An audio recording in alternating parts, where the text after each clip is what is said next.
با سلام و درود خدمت همه بازدیدکنندگان عزیز، همه فارسی زبانان عزیز و همه کسانی که این ویدیو رو دارن تماشا میکنن. امیدوارم که حالتون خوب باشه و تنتون هم سالم. مرسی که حمایت میکنید کانال خودتونه. انتقاد، پیشنهاد حتما کامنت کنید، توی نظرات حتما بگین برای پیشرفت کانال و برای بهبودی کانال. هر چیزی هست بگید داخل کامنت ها. با قسمت ها آخر در خدمتتون هستیم. کتاب اول تموم شد و امیدوارم که این کتاب مورد پسندتون بوده باشه، متناش براتون جذاب بوده باشه، اون لغاتی که مد نظرتون بود یا خوب یاد گرفته باشید. بیشتر از این وقتتون رو نمیگیرم، میریم برای تجزیه و تحلیل دروس 28 تا 30.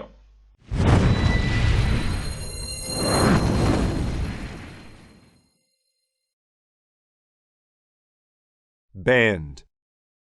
A band is a group of people who play music. اسم هست به معنی گروه موسیقی، دسته، باند. My brother is in a rock band. برادر من در یک گروه موسیقی راک است. Barely. Barely means by the smallest amount, almost not. قید هست به معنی به زحمت، به زور، به سختی، همینقدر. I barely had enough money to pay for my bus ticket.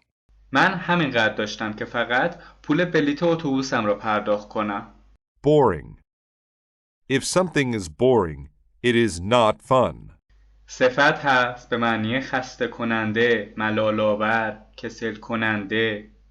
I think the internet is boring. من معتقدم که اینترنت خسته کننده است. Cancel. To cancel means to decide that an event or a request will not happen. فعل هست به معنی لغو کردن، فسخ کردن. She canceled the rest of her plans because of the rain. او تمام طرح‌هایش را به خاطر باران لغو کرد. Driveway. A driveway is a short private road that leads to a person's home. اسم هست به معنی راه ماشین رو، مسیر ورودی اتومبیل. The long driveway led us to their new house. آن راه ماشین روی طولانی ما را به خانه جدید اونا هدایت کرد. Garbage. Garbage is waste material, like unwanted or spoiled food, bottles, paper, etc. اسم هست به معنی آشغال، زباله، چیزهای دور ریختنی. The boy cleaned up the garbage around his house. اون پسر آشغال‌های اطراف خانه‌اش را تمیز کرد. Instrument. An instrument is something designed to do a certain task, like play music. اسم هست به معنی ابزار، آلت موسیقی، وسیله موسیقی. My favorite musical instrument is the piano. آلت موسیقی مورد علاقه من پیانوه.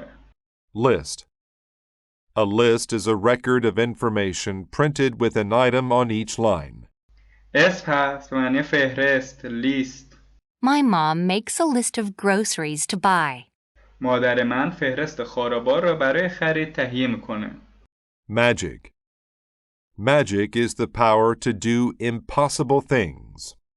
اسم هست به معنی جادوگری، سحر، جادو، افسون، تردستی. The magician used magic to pull a rabbit out of his hat. آن شعبده باز از تردستی استفاده کرد تا یک خرگوش از کلاهش بیرون بکشه. Message. A message is a set of words that you send to someone. اسم هست به معنی پیغام، پیام. I left a message for you in the envelope. من یک پیغام برای تو در نامه گذاشتم. Notice. To notice something is to see it for the first time. فعل هست به معنی متوجه شدن، دیدن، فهمیدن، توجه کردن. Did you notice the view? آیا متوجه آن منظره شدی؟ Own. To own something means to have it. That thing belongs to you. فعل هست به معنی داشتن، صاحب بودن، مالک بودن. My grandfather owns that house. پدر بزرگ من مالک اون خونه است. Predict. To predict something is to say that it will happen. فعل هست به معنی پیش بینی کردن، پیشگویی کردن. She predicted that I would get married next year. او پیش بینی کرد که من در سال آینده ازدواج میکنم. Professor. A professor is a person who teaches in college. اسم هست به معنی پروفسور، استاد. Mike's science professor knows a lot about physics. استاد علوم مایک چیزهای زیادی راجع به فیزیک میدونه. Rush.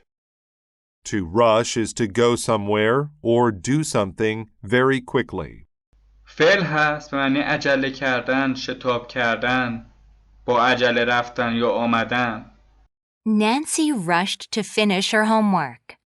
نانسی عجله کرد تا تکالیفش را تمام کنه. Schedule. A schedule is a plan that tells you when to do things. اسم هست به معنی برنامه، جدول زمانبندی، جدول زمانی. What is your class schedule for today? برنامه کلاسی تو برای امروز چیه؟ Share. To share something is to give some of it to another person. فعل هست به معنی قسمت کردن، تقسیم کردن، شریک شدن، به اشتراک گذاشتن. Jimmy shared his apple with me. جیمی سیبش با من تقسیم کرد یا قسمت کرد. Stage. A stage is a place where actors or musicians act or sing. اسم هست به معنی صحنه، مرحله. A large screen was on the stage. یک صفحه نمایش بزرگ روی صحنه بود. Storm. A storm is very bad weather. There is a lot of rain or snow. اسم هست به معنی طوفان.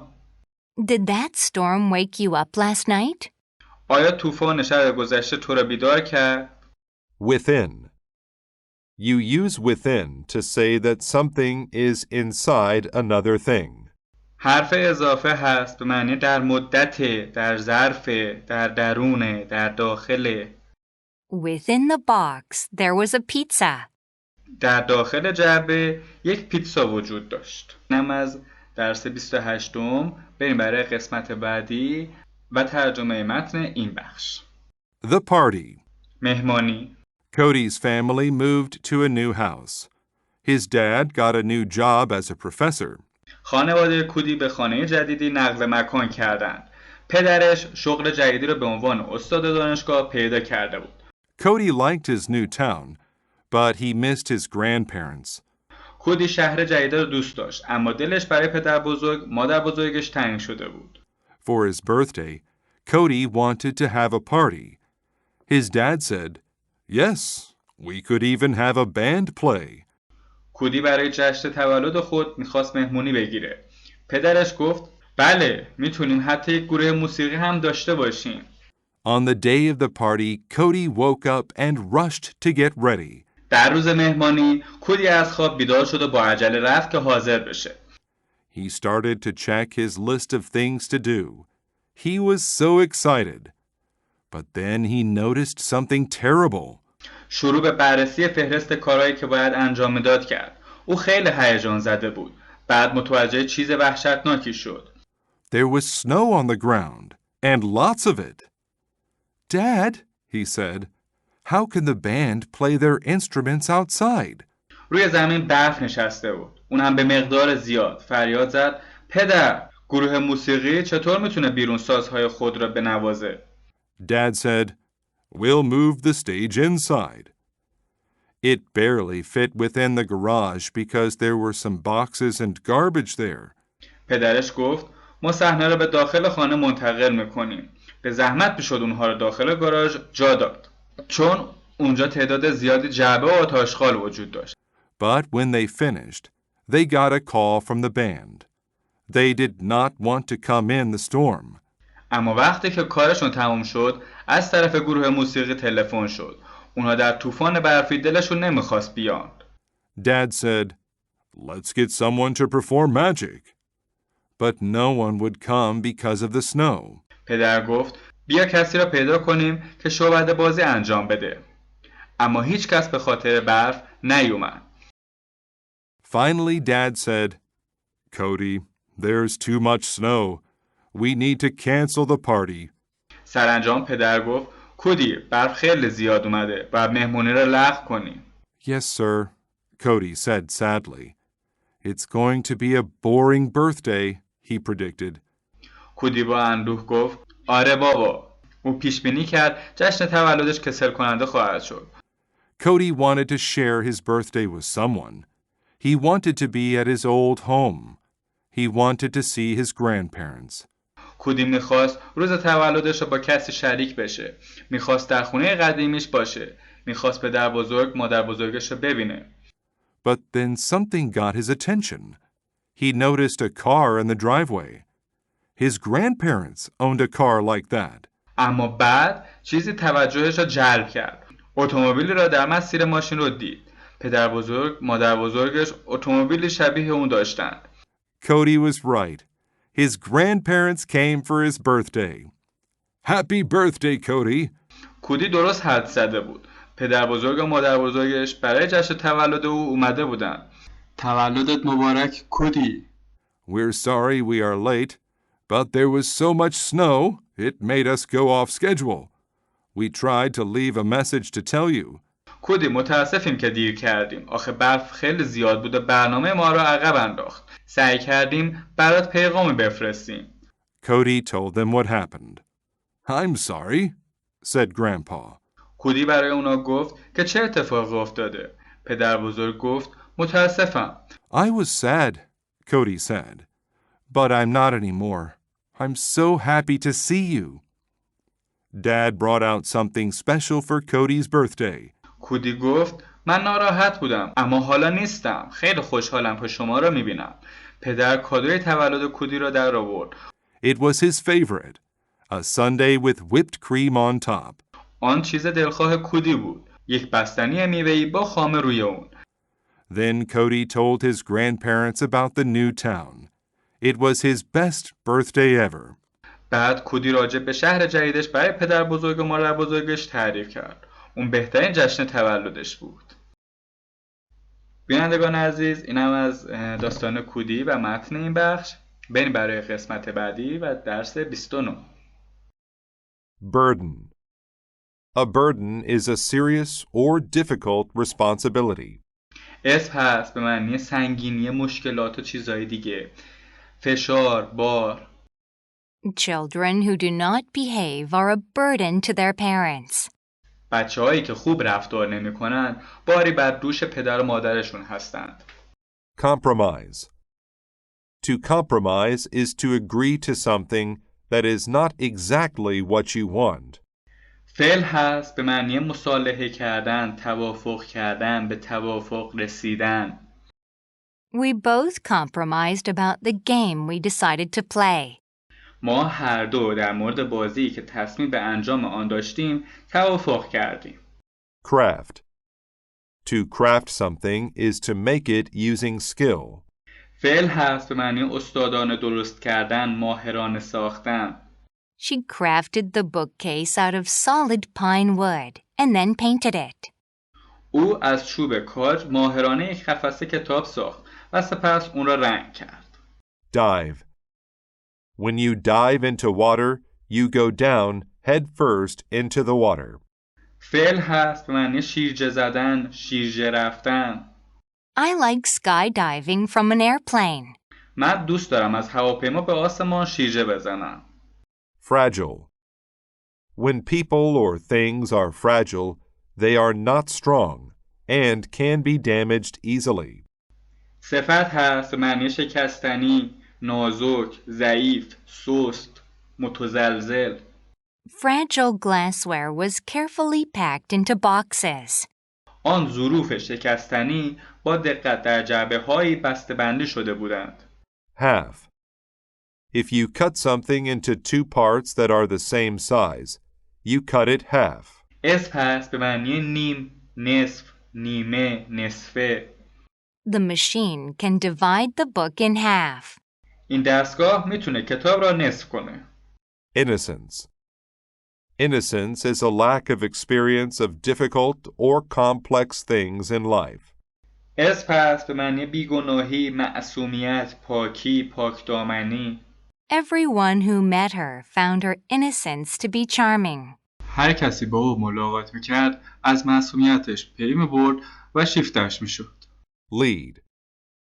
When you lead something, you go first and it follows you. فعل هست معنی راهنمایی کردن، هدایت کردن، راه را نشان دادن. I will lead you to the right place.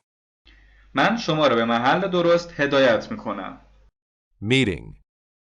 When you have a meeting, you are with other people. اسم هست معنی گرد همایی، جلسه، اجتماع، نشست، میتینگ. We have lots of meetings at our school to plan what to do. ما جلسات زیادی در مدرسه من میگذاریم تا برای اون چه میخوایم انجام بدیم برنامه ریزی کنیم. Merge. To merge two things is to combine them into one whole thing. فعل هست معنی در هم ادغام شدن، با هم یکی شدن، به هم پیوستن. The storm clouds merged into one large menacing cloud that filled the sky. اون ابرهای طوفانی به هم پیوستن و به ابر خطرناک بزرگی تبدیل شدن که آسمان را فرا گرفت. Moderate. When something is moderate, it is not too big or too small in size or amount. صفت هست معنی متعادل، متوسط، معتدل، معقول. It takes a moderate amount of patience to be around small children all day. در تمام روز در کنار بچه‌های کوچک بودن مقدار متعادلی صبر و خویشتن‌داری می‌طلبه. Overwhelm. To overwhelm is to exist in such a large amount that someone cannot deal with it. فعل هست به معنی از پا درآوردن، شکست دادن، غرق کردن، در خود فرو بردن. The amount of homework her teacher assigned has overwhelmed her. مقدار تکلیفی که معلمش به او داده بود او را از پا درآورد. Payment. When you make a payment, you give someone some money for what you get. اسم هست به معنی قسط، پرداخت. I made the last payment on my car yesterday. Now I am really the owner. من دیروز آخرین قسط اتومبیلم را دادم. حالا من واقعا صاحب اون هستم. Perception. A perception of a situation is a way of thinking about it or understanding it. اسم هست به معنی درک، فهم، مشاهده، ادراک، بصیرت، برداشت. Since he couldn't see, his perception of life was much different than mine. چون اون نمیتونست ببینه، ادراک و بصیرت او از زندگی با درک من بسیار تفاوت داشت. Settle. When you settle something, you reach an agreement. فعل هست به معنی به توافق رسیدن، حل و فصل کردن. We settled the argument by looking up the answer on the web. ما با پیدا کردن پاسخ در اینترنت بحث و جدال خود را حل و فصل کردیم. Shiver. A shiver is a shaking movement the body makes when someone is cold or scared. اسم هست یعنی لرزه، رعشه. I got shivers on my way home because it was so cold. من در راه خانه لرزیدم زیرا هوا خیلی سرد بود. Sociable. When someone is sociable, they are friendly. صفت هست به معنی معاشرتی، اجتماعی، خوشمشرب، خونگر. Many of my good friends are sociable, but I am shy. خیلی از دوستان خوب من معاشرتی هستند، اما من خجالتی هستم. Speed. When you speed, you go very fast. فعل هست یعنی سرعت داشتن، سرعت گرفتن، با سرعت غیر مجاز راندن. Speeding is the cause of most car accidents. با سرعت غیر مجاز راندن علت اکثر تصادفات رانندگیه. Talkative. When someone is talkative, he or she talks a lot. صفت هست یعنی پرحرف، وراج. My aunt is very talkative whenever she is on the phone. عمه من هر وقت با تلفن صحبت میکنه خیلی پرحرفه. Usual. When something is usual, it is what we expect. صفت هست به معنی معمول، متداول، عادی، معمولی. It was just the usual people who came. کسی که اومد فقط یک آدم معمولی بود. دوستان گرامی، اینم از 20 لغت درس 29. امیدوارم که براتون مفید بوده باشه. به قسمت بعدی و تجزیه و تحلیل متن این درس میپردازیم. The Demon's Bridge. پل اهریمنی یا هم پل شیطانی. A young woman's cow had crossed the river in the morning when the water level was moderate. موقع صبح گاو زن جوانی زمانی که سطح آب رودخانه متعادل بود از روی آن عبور کرده بود. But when the woman returned with her dog to get the cow, she was overwhelmed by how high the water had risen. اما زمانی که زن با سگش برگشت که گاو را بگیره، غرق در فکر شد که آب رودخانه چقدر بالا اومده. Even if she crossed, she still couldn't lead her cow back through the river. حالا حتی اگه خودش از رودخانه رد میشد، گاوش را نمیتونست به دنبال خود بکشه و رد کنه. What am I going to do? She wondered. از خود پرسید حالا باید چه کار کنم؟ Suddenly, a man appeared across the river. A fragile young lady like you shouldn't have to work so hard to get across a river, he said. I'll build you a bridge. ناگهان مردی از اون طرف رودخانه ظاهر شد و گفت بانوی جوان ظریفی مثل شما نباید تلاش کنه که از رودخانه رد بشه. من برای شما یک پل خواهم ساخت. The man was not the usual kind of person she met. The young woman's perception of him was that he was a sociable person. مرد نوع معمولی آدم معمولی نبود که با او ملاقات میکرد. درک و برداشت زن جوان از او این بود که او فرد معاشرتیه. He was talkative, yet something was strange about him. But her innocence allowed her to trust the man. مرد پرحرف بود، اما چیز عجیبی در مورد او وجود داشت. اما معصومیت او به او اجازه داد که به مرد اعتماد بکنه. I don't want to be a burden to you, sir, the woman replied. زن پاسخ داد من نمیخواهم باری بر دوش شما باشم آقا. Don't worry, he told her as he began crafting a bridge. He merged the pieces of the bridge together with amazing speed. Soon it was finished. مرد در همان حال که شروع به ساختن پل کرد به زن گفت نگران نباش. او قطعات پل را با سرعت عجیبی به هم پیوند داد و به زودی آن را تمام کرد. Oh, but how can I give you money for your work? Let's compromise. I am sure that we can find a fair solution. What do you think? The woman asked. زن پرسید اما من چگونه میتونم دستمزد کار شما را پرداخت کنم؟ بیایید با هم به توافق برسیم. مطمئنم میتونیم یک راه حل عادلانه پیدا کنیم. شما چی فکر میکنید؟ The only payment I need is the first living thing that crosses the bridge. The man replied. مرد جواب داد تنها پولی که من نیاز دارم نخستین موجود زنده‌ای که از روی پل عبور کنه. She thought, this deal sounds strange. Maybe he's actually a river demon. زن فکر کرد معامله عجیبی به نظر می رسید. شاید او واقعا اهریمن رودخانه است. She shivered because she realized that he had taken advantage of her and settled the deal somehow. لرزه‌ای به جونش افتاد چون فکر کرد مرد از معصومیت او سوء استفاده کرده و در توافق جوری تقلب کرده است. But she had a plan of her own. She pulled a piece of bread from her pocket and threw it across the bridge. Her dog ran after it. اما او نقشه‌ای در سر داشت. تکه نان از جیبش در آورد و اون را به اون طرف پل پرت کرد. سگش به دنبال اون رفت. The dog is the first living thing across the bridge, she said to the man. زن به مرد گفت سگ نخستین موجود زنده‌ای که از پل عبور کرد. The man was angry. He suddenly changed into a half human and half fish. What's the matter with you? He shouted. You tricked me! مرد عصبانی شد و ناگهان به موجود دورگه‌ای از انسان و ماهی تبدیل شد و فریاد زد ای متقلب، تو من را فریب دادی. I have no use for your dog! He screamed and dived into the river. سگ تو به هیچ درد من نمیخوره. بعد جیغ کشت و به درون رودخانه شیرجه زد.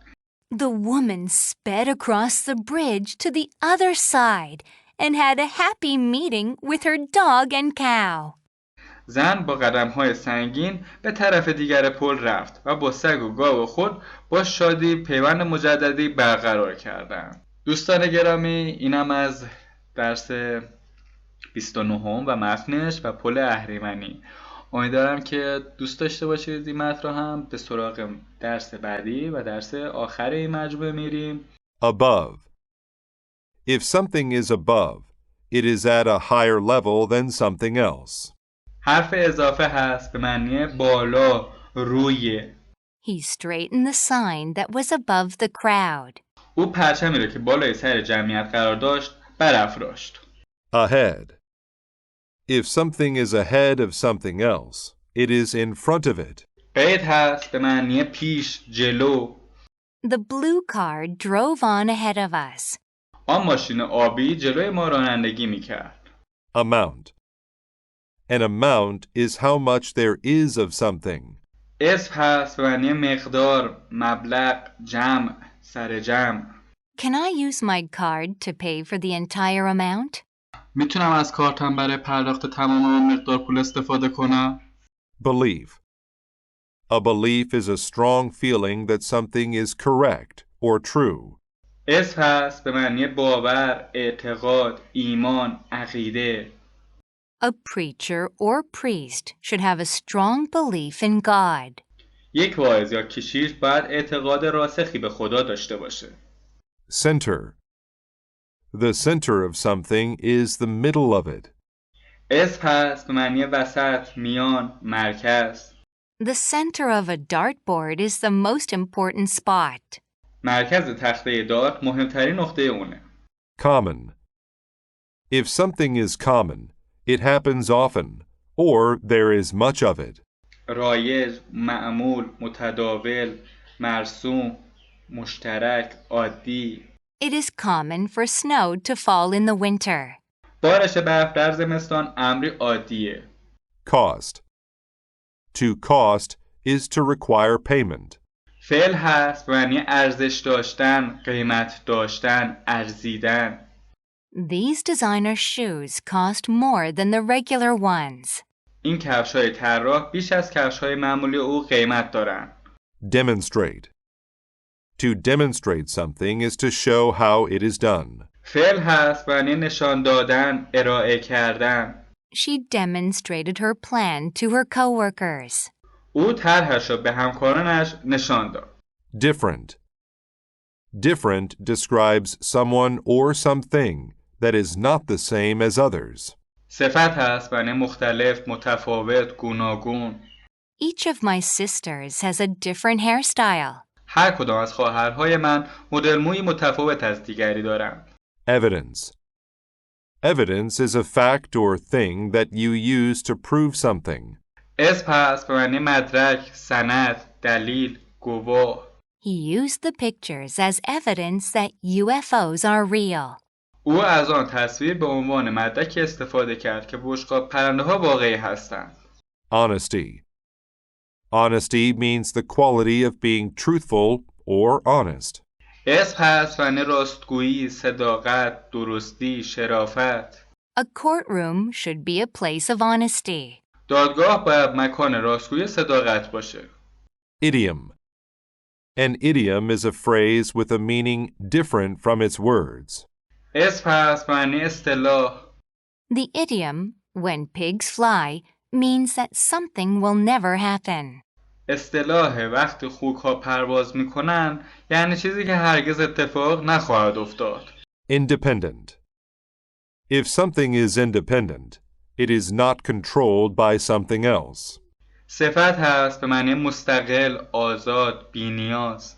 She chose to live an independent life in the country. او زندگی به شکل مستقل در روستا را انتخاب کرد. Inside. Inside means the inner part, space, or side of something. اسم هست به معنی درون، داخل. The inside of the box was empty. داخل جعبه خالی بود. Jail. A jail is a place to keep bad people. اسم هست به معنی زندان، حبس. He was sent to jail for taking other people's cars. او به خاطر سرقت اتومبیل دیگران به زندان فرستاده شد. Master. A master is a person who is very good at something. اسم هست معنی استاد، ارباب، استاد کار، مربی، معلم. My brother is a master of taekwondo. برادر من مربی تکواندو یا استاد تکواندوه. Memory. A memory is something you remember. اسم هست معنی حافظه، خاطره. The memory of my first time in the city will always be the best. خاطره نخستین باری که در اون شهر بودم همیشه بهترین خاطره هم خواهد بود. Pocket. A pocket is a part of your clothing where you can keep things. اسم هست معنی جیب. She always had her hands in her pockets. او همیشه دستهایش توی جیبهایش بود. Proper. If something is proper, it is right. صفت هست به معنی مناسب، شایسته، درخور، صحیح. It is not proper to throw your garbage on the road. صحیح نیست که زباله خود را در جاده بیندازی. Sale. If something is for sale, you can buy it. اسم هست معنی فروختن، به فروش رساندن. Everything for sale here is the same price. اینجا هر چیز که برای فروش است قیمت یکسانی داره. بینندگان عزیز، اینم از 20 لغت درس آخر، درس 30 از کتاب اول. به قسمت بعدی یعنی تجزیه و تحلیل متن این درس میپردازیم. Cats and secrets. گربه ها و رازها. In English, there is a common idiom, let the cat out of the bag. It means to tell a secret. But where did this idiom start? یک اصطلاح رایج در زبان انگلیسی هست که میگه بگذار گربه بیاد بیرون از کیسه و به معنی گفتن راز. اما این اصطلاح از کجا منشأ گرفته؟ It came from a part of England.